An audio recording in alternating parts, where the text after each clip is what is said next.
সরকারি প্রাথমিক বিদ্যালয়ের সবচাইতে সুখী দপ্তরি কাম প্রহরীদের গল্প। 2013 সাল থেকে নিয়োগ পাওয়ার পর 2013 সাল থেকে 2025 সাল পর্যন্ত দিনে রাতে 24 ঘন্টা চাকরি করছে। সবার আগে স্কুলে আছি, সবার পরে স্কুলে থেকে যাই, সব কাজের আগে আগে থাকি, সব কাজের গুণী, অথচ সরকারি প্রাথমিক বিদ্যালয়ের সবচাইতে অবহেলিত দপ্তরি কাম প্রহরী 11-12 বছর ধরে একই বেতন দেওয়া হচ্ছে। এটা অনেকেই হয়তো জানেন, আবার অনেকেও জানেন না। যে বেতন দিচ্ছে, এই বেতনে প্রতিটা মুহূর্তে দপ্তরি কাম প্রহরীদের হিমশিম খেতে হয়। দিন যাচ্ছে,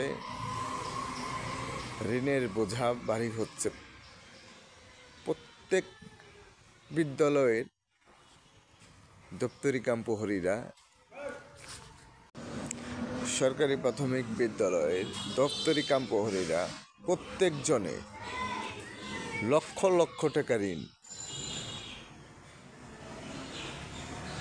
হয়তো তারা তাদের মনের কষ্টের কথাগুলো কাউকে জানাইতে পারে না, কাউকে বোঝাইতে পারে না। এটাই হচ্ছে সবচেয়ে দপ্তরি কাম প্রহরীদের বড় গুণ।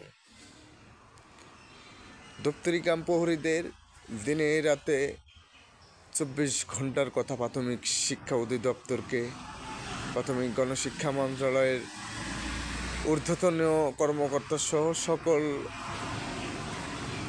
বিবেকবানদের কাছেই জানানো হয়েছে। কারোই এই বিষয়ে কোনো পদক্ষেপ আমরা দেখতে পাই নাই বা দেখতে পাচ্ছি না। আমরা ভেবেছিলাম যে বাংলাদেশ থেকে স্বৈরাচার পালিয়ে গেছে, স্বৈরাচারী আইনও পালিয়ে যাবে। কিন্তু স্বৈরাচার পালিয়ে গেলে কি হবে? স্বৈরাচারী আইন, স্বৈরাচারী নীতিমালা এখনো বাংলার মাটিতে আছে।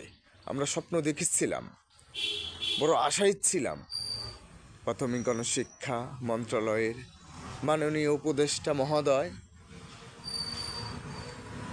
মাধ্যমে দপ্তরি কাম প্রহরীদের 10-11 বছরের কষ্ট দুঃখ শেষ হবে।